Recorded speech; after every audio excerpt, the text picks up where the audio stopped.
Hi, everyone. So today I am going to read to you chapters 3 and 4. If you don't want to listen to these chapters, you are always welcome to read them independently. But I think that some of this content is nice to be able to have a little bit of my teacher input and insight on. So I am going to offer these to you from here on out in our colonial unit. You can choose to use them, like I said, or not. But hopefully you find them helpful. So today is not a keynote day. You have a series of questions to answer on your distance learning plan. So you might want to kind of have those next to you as you do the reading or listen to this video. So we're going to learn about Captain John Smith today. News from Jamestown. Hannah and her mother wrote a letter back to Thomas. They told him that they missed him very much. They asked him to write again as soon as he could. Months later, in the spring of 1608, Thomas's next letter arrived. Captain Newport brought the letter when he returned from Jamestown. To my family, the letter began, there have been many changes in our life here in Jamestown. In many ways, life has been hard, but we are working to keep our tiny colony alive. We owe our lives to John Smith. Without him, none of us would be alive today. Captain Smith is a short man, but he is very strong. He has bright red hair and blue eyes. Even those gentlemen who do not like him say he is a good leader. He works hard and treats others well. He is very brave. John Smith is learning the language of the Indians. He understands the way they trade and how they make war. He studies their ways because he wants to know them better.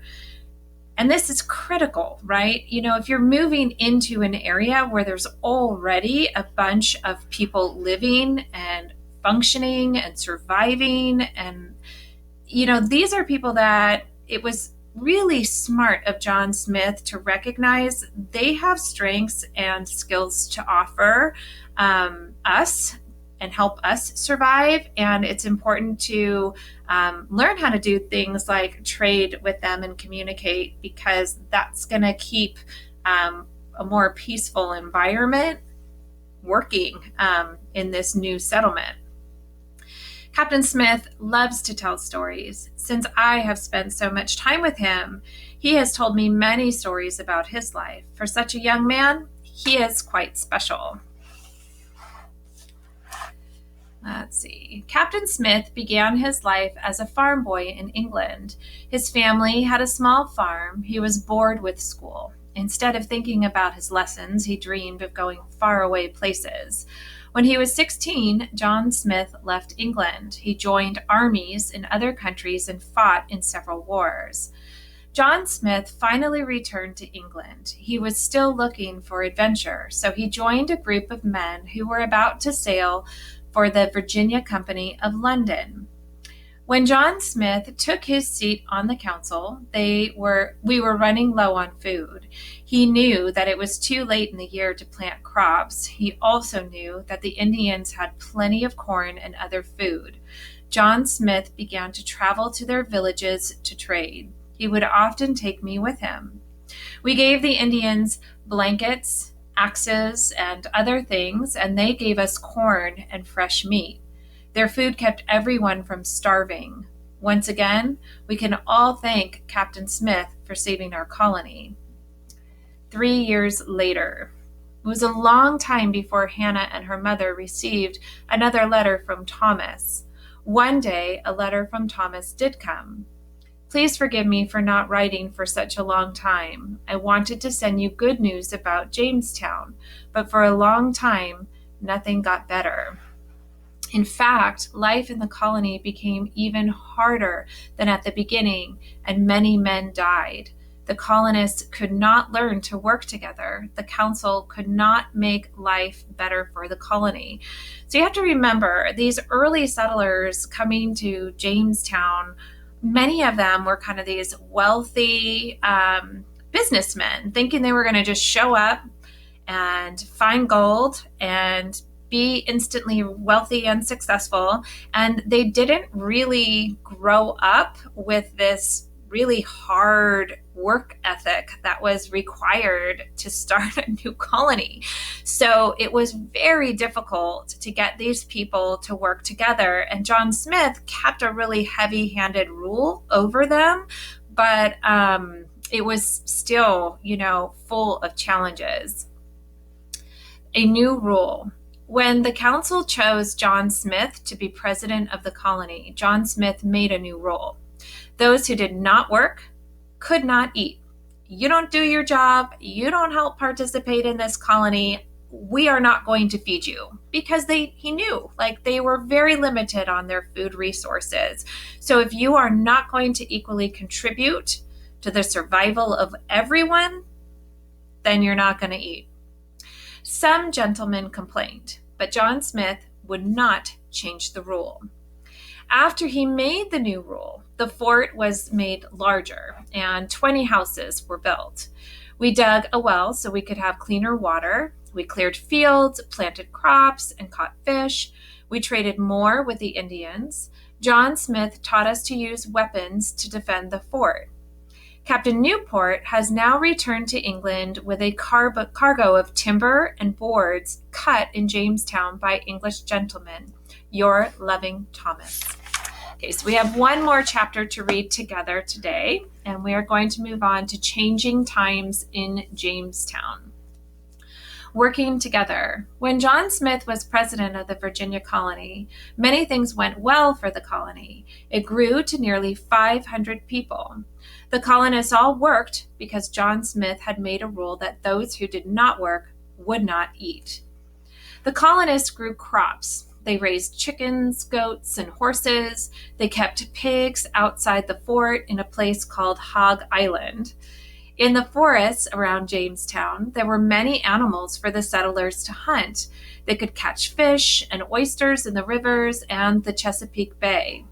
Many kinds of fruits, berries, and nuts grew wild in the Jamestown area. So this area wasn't short on resources. It was just short on an understanding of how to survive in this particular new environment.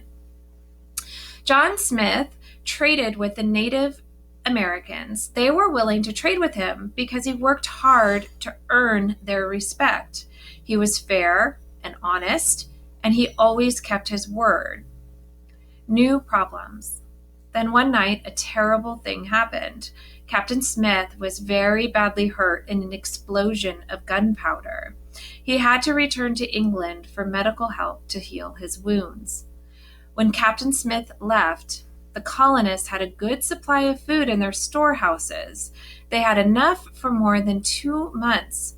They also had clean water supply, warm houses, and a strong fort, right? So they're pretty set up for success. So what do you think could go wrong here? Many of the colonists were happy to see John Smith go back to England. They were tired of working so hard. But don't forget, it's the hard work that has gotten them to the point that they are currently at, right? But after he left, the colonists did not have one very important thing: a good leader. The new leader was not as strong as Captain Smith had been. He did not make the colonists work hard to survive. A group of colonists went to trade with the Native Americans, but they tried to cheat them. A fight broke out, and the Indians killed the colonists. The Indians became very angry. They would not trade for food.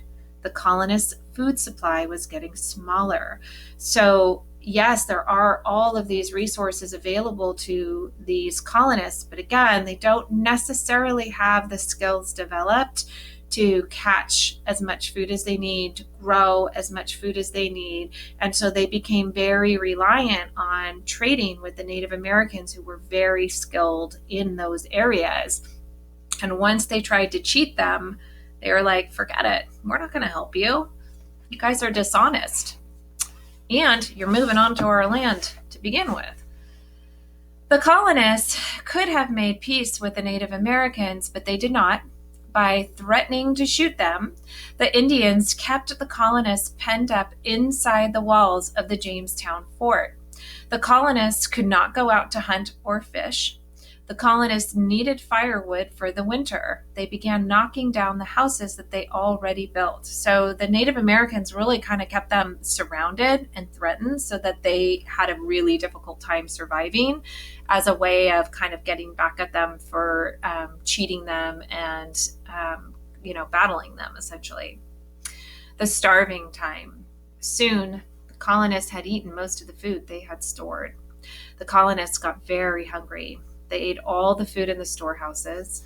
Then they ate the chickens, the goats, and the horses.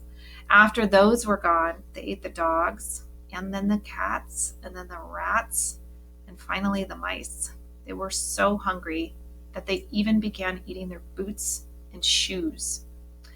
Many of the colonists died from hunger, disease, and cold.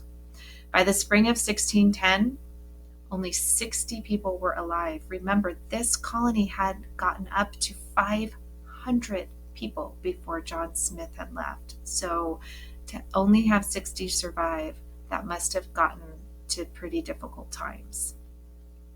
The colonists had a special name for the winter of 1609 and the spring of 1610. They called it the starving time. A new leader. The colonists decided to leave Jamestown, but they didn't get far. As they sailed down the James River, in the distance they saw sails. The sails turned out to belong to 2 English ships on their way to Jamestown. The ships carried a new governor, more new colonists, and lots of supplies. Virginia had been saved. So I'm sure they were just ecstatic, right, to see these ships. Here they are, just leaving, trying to gather new resources and kind of, get to a place where they are no longer, they're kind of out of this starving time. And then can you imagine all these colonists coming over and arriving in just this completely decimated colony, right? I mean, they had burned their houses down for wood. They had eaten absolutely everything they had stored up and grown. So it was kind of like a great thing for the colonists to see these ships, but probably a real shock to the people coming over to see what remained of this colony. The new governor warned the colonists that they would be punished if they did not work hard. He ordered everyone to clean up and rebuild the settlement. The governor was a strong leader. Even so, more than half of the colonists died of disease and Indian attacks, even with that. A new start. Finally, the starving time was over. The colonists began to clear the land around the fort. They built small farmhouses. The English colonists in Virginia had got through their worst struggles. Slowly, life in Jamestown began to get better. A few Indians and a few colonists started to trade again, but neither side trusted the other. And that is where we will stop for today. All right, so hopefully you got a chance to review your questions as you listened, and those today will be submitted to me either with a photograph of what you wrote down on paper or in Seesaw in a note. All right, see you tomorrow.